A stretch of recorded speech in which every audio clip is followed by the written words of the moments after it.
আমার আব্বাকে বলা হয় যে আপনার ছেলে যে চট্টগ্রামে আন্দোলন করছে, আপনার ছেলেকে যদি এই আন্দোলন থেকে সরে যেতে না বলেন বা হচ্ছে সে যদি সরে না যায় তাহলে কিন্তু তার লাশ পাওয়া যাবে।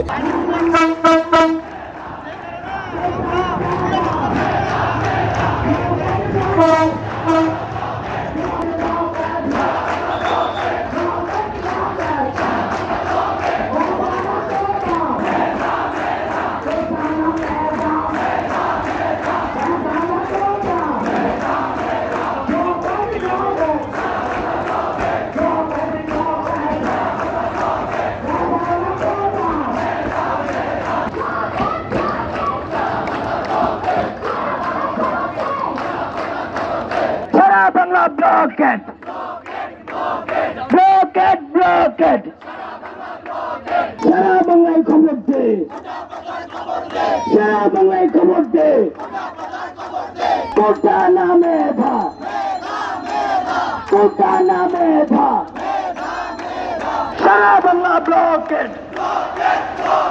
সারা বাংলা ব্লকেট।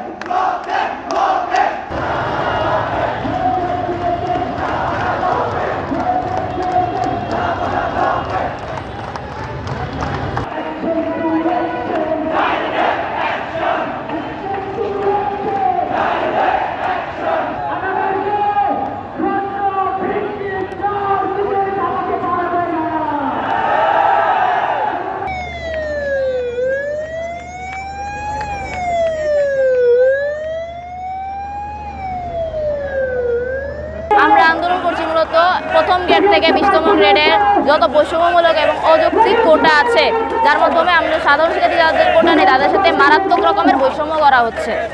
আমরা চাই যে প্রথম গ্রেড থেকে 20তম গ্রেডের যত অযৌক্তিক এবং বৈষম্যমূলক কোটা আছে সেগুলো বাতিল করে অনগ্রসর জনগোষ্ঠী তথা প্রতিবন্ধী বা আদিবাসী যারা আছে তাদের জন্য ন্যূনতম পার্সেন্টেজে কোটা বহাল রেখে আইন পাশ করুক সংসদে, এটি আমরা চাই এবং এটি আমাদের এক দফা এক দাবি। আমরা আসলে প্রধানমন্ত্রীর কাছে অনুরোধ জানাবো যাতে আমাদের সাধারণ শিক্ষার্থীদের যে এই আন্দোলনের বিষয়টি উনি যাতে একটু গুরুত্ব সহকারে বিবেচনা করেন, একটু সহনশীলতার সাথে আমাদেরকে একটু বিবেচনা করেন। উনি যাতে একটু লক্ষ্য করেন কোটার মাধ্যমে আমাদের সাথে কীরকম ধরনের বৈষম্যটা করা হচ্ছে, এতটুকুই অনুরোধ থাকবে প্রধানমন্ত্রীর কাছে। আশা করি প্রধানমন্ত্রী আমাদের বিষয়টি বিবেচনা করবে।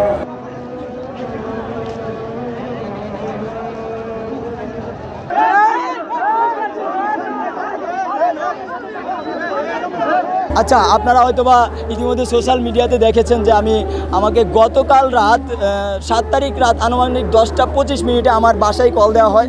আমার আব্বাকে বলা হয় যে আপনার ছেলে যে চট্টগ্রামে আন্দোলন করছে, আপনার ছেলেকে যদি এই আন্দোলন থেকে সরে যেতে না বলেন বা হচ্ছে সে যদি সরে না যায় তাহলে কিন্তু তার লাশ পাওয়া যাবে। হয়তোবা আপনারা আপনার ছেলেকে পাবেন না, তার লাশটা অ্যাম্বুলেন্সে করে আপনার বাসায় পাঠানো হবে।